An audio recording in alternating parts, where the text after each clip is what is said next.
I once saw this quote on Facebook that said, just because I give you advice doesn't mean I know more than you.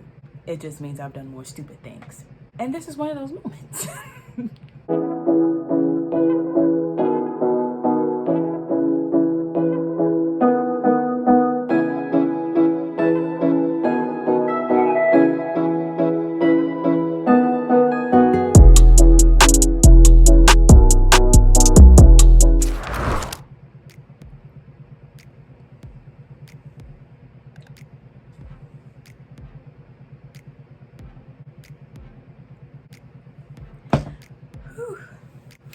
Okay. I don't want anyone to think that I've been, I guess, well behaved my whole life or anything like that. This one I like to call a night full of bad decisions. Please don't do anything that I did in here. This is a what not to do video. I once saw this quote on Facebook that said, just because I give you advice doesn't mean I know more than you. It just means I've done more stupid things. So I decided to share one of them with you. And the thing is, all of this happened in one night.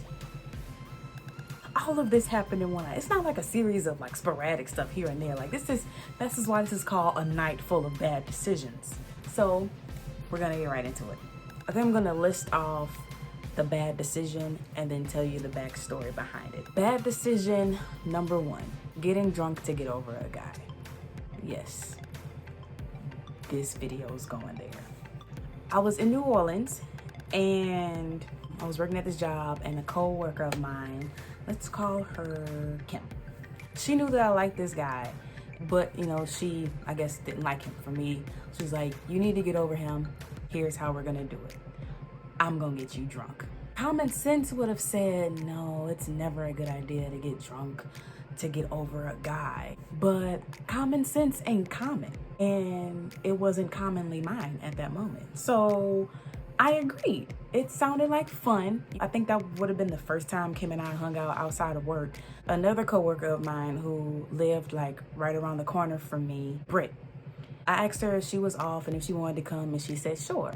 In my head, I translated over to a girls' night, but it was really me getting drunk to get over a guy. So that's mistake number 1. So me, Kim, and Britt, we hopped in Kim's car and went over to the bar. We went in there, and this led to mistake number 2, drinking on an empty stomach.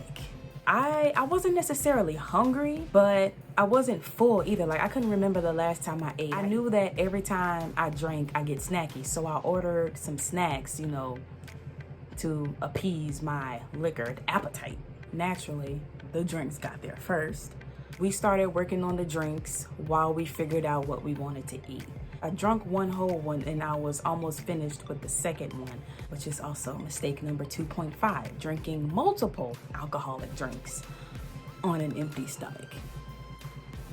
Oh, let me tell you what I was drinking, by the way. A Hurricane, which is basically a bunch of liquor with a fruity overlay. I was drinking Hurricanes on an empty stomach. They're called Hurricanes for a reason, people, all right? Me, Kim, and Britt, we decided what we wanted to eat. We put in our order for that while we put in our order for another round of drinks. And again, the drinks came before the food.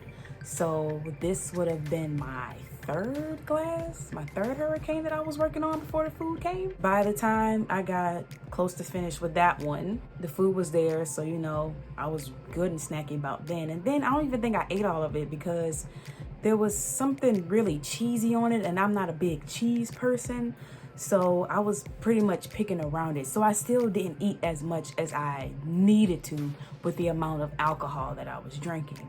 To top it off, I think I ended up getting another Hurricane, and Kim and Britt wanted to do tequila shots. I think I only had one shot though. I'm not sure. So needless to say, I had about 4 Hurricanes and a shot of tequila on an empty stomach. I'm starting to feel it. and I decided to go on social media for some reason. I'm scrolling through Instagram and I see the guy that I'm supposed to be getting over.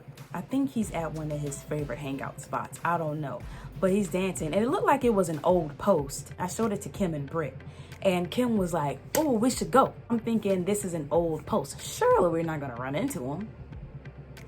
We pay for our food and our drinks and we get in the car, which leads to mistake number 3, which is the ultimate bad decision because not only is it dangerous, it's illegal driving drunk.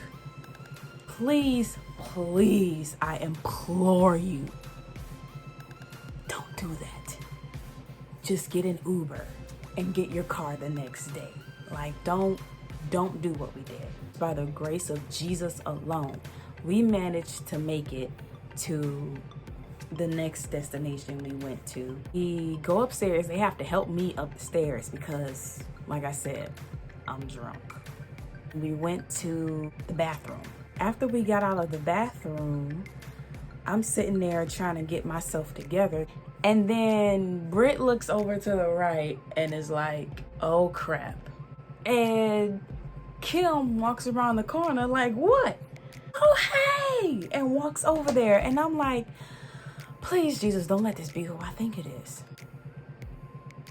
Mistake number 3. Never go to the person that you're trying to get over's favorite hangout spot because chances are you're gonna run into them. And that's exactly what happened to me. I round the corner and I see him sitting at the bar, chilling. And I'm freaking out at this point. Other time, you would think somebody would be like, okay, no, we need to leave. I could have said it. Somebody else could have said it. I could have said it, but nobody said it. Instead, we all just walk over to the bar and sit by him. We did not use wisdom. And he's looking at me, he's like, what's up, Ash? I'm like,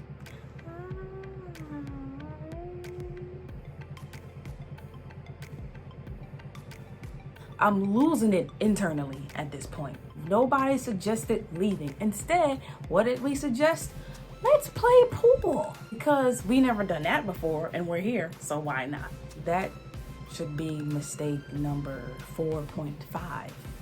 Don't play pool while you're drunk, especially if you're a beginner, because you might injure yourself. I literally almost took my finger off.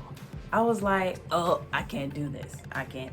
So I sit down on a stool and I don't know how long I was staring at this guy, but I remember looking over there for a while. He was talking to some girl and I remember feeling pissed off and very sad at the same time.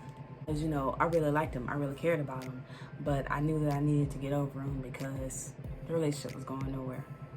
Not even the friendship that we had was even a friendship. I started feeling really lonely because everybody had somebody to flirt with and cuddle with or whatever except me. This night was supposed to be about, you know, girls' night and helping me to get over this guy. But here we are at his favorite hangout spot. He's right there flirting with some other girl. I'm drunk. It's just all bad. What happened next caused us to have to leave. Every now and again, Britt came over to check on me, see if I was okay. She comes over for what would be the last time. Like, Ash, you all right? And I'm sitting there, I'm still staring at him. And then I just said what felt like really loud wailing. He broke my heart. Then I just bawl, like crying, drunk on the stool in front of everybody. I don't know how many people were looking at me or were watching. I don't know. I wasn't aware. She rasped me. She hugs me. She was like, oh no, we gotta go. We gotta go. Kim, wrap it up. We need to go. We need to leave now. And I'm just still sitting there crying like like it's, oh my goodness, it was so it was so bad. Woo! I could laugh about this now because healing has happened. Britt got the keys from Kim. She walked me down the stairs, laid me in the car, I guess to get myself together or to have my moment, not so publicly. And I think I repented. I believe I remember asking Jesus to forgive me for getting drunk. Yeah, I'm pretty sure that happened. About 5 or so minutes later, I see everybody else come out. Britt and the guy that Kim invited are escorting Kim to the car and sat her in the passenger seat. Britt got in the back seat with me, and the guy, he's like the only sober one in the group, so thank God he was there actually. He drove. Kim was trying to get me to go somewhere else with her, but Britt was like, no, it's not happening. She's coming home with me. Y'all can go ahead and do what y'all want to do, but she's not coming. So she gave him directions to her house, and we got out. She helps me up the stairs. She gave me a t-shirt to put on and a scarf to tie up my hair. I laid down in the bed and I reaped the consequences of mistake number 2 all throughout the night and into the next morning also. Because remember, mistake number 2 was drinking on an empty stomach. I had like about 4 hurricanes and a shot of tequila, and I suffered for it. Every time I got comfortable enough and like dozed off, I ended up having to get up and go to the bathroom and puke. Britt was laughing at me the whole time. Every 30 minutes to an hour, I was getting up to puke. I puked up everything but my large intestine. I'm just happy I made it to the bathroom every time because it was woo. Like I said, it even lasted some to the next morning. I think I was able to actually sleep through that last like hour or so. I was off that night. I didn't have to work that night, so I had the whole day to recover.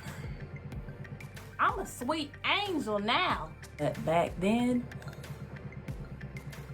I had some issues. I make better decisions now. I don't even really drink that much anymore. Thank God for that. So, let's recap.